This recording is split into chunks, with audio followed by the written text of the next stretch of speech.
Hello viewers, সবাইকে আমার চ্যানেলে স্বাগতম। আশা করি সবাই ভালো আছেন। তো আজকে ভিডিও টপিকটা আশা করি স্ক্রিন থেকে বুঝতে পেরেছেন। শত্রু ধন সম্পদ ঘর বাড়ি সব কিছু মানে এ টু জেড শত্রুকে একবারে নিঃস্ব করে দিতে পারবেন এই তদবিরটি দ্বারা। তো আগে ভিডিওটা ভালো করে বুঝেন, কেউ আগে না বুঝে প্রয়োগ করতে যাবেন না, এটাতে অনেক বেশি সাইড এফেক্ট আছে। তো অবশ্যই আমার চ্যানেলটি সাবস্ক্রাইব করবেন। ব্যক্তিগত যে কোনো কাজের জন্য স্ক্রিনে দেওয়া নাম্বারে অথবা বইয়ের জন্য স্ক্রিনে দেওয়া নাম্বারে যোগাযোগ করতে পারেন, শুধুমাত্র ইমোতে।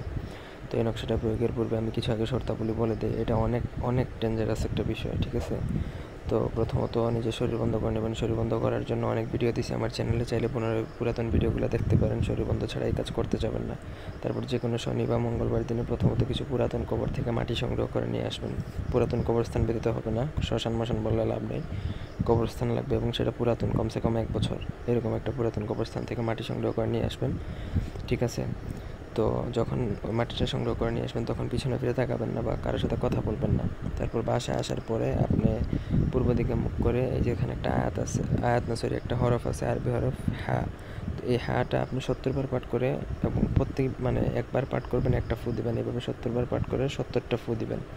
তারপরে ওই মাটিটা আপনি নিজের কাছে রাখবেন এবং কাউকে বলবেন না এই যে আপনি এই কাজটা করতেছেন, বা কাউকে এই বিষয়ে কিছু জানাবেন না। আপনি শত্রুর বা আপনাকে সবার অলক্ষ্যে, মানে কেউ যেন না দেখে, সবার অগোচরে আপনি শত্রুর ঘরের মধ্যে বা শত্রুর ঘরের সীমানার মধ্যে ছিটিয়ে দিয়ে আসবেন এই এই অভিমন্ত্রিত কবরের মাটিটা। ব্যাস, ওই দিন থেকে আপনার কাজ শেষ। শত্রুর ধন সম্পদ ঘরবাড়ি সব নষ্ট হয়ে যাবে। শত্রুর ঘরে সবসময় অশান্তি লেগে থাকবে, ঝগড়া বিবাদ লেগে থাকবে, অসুস্থ বালা মুসিবত আপদ বিপদ সব কিছু লেগে থাকবে।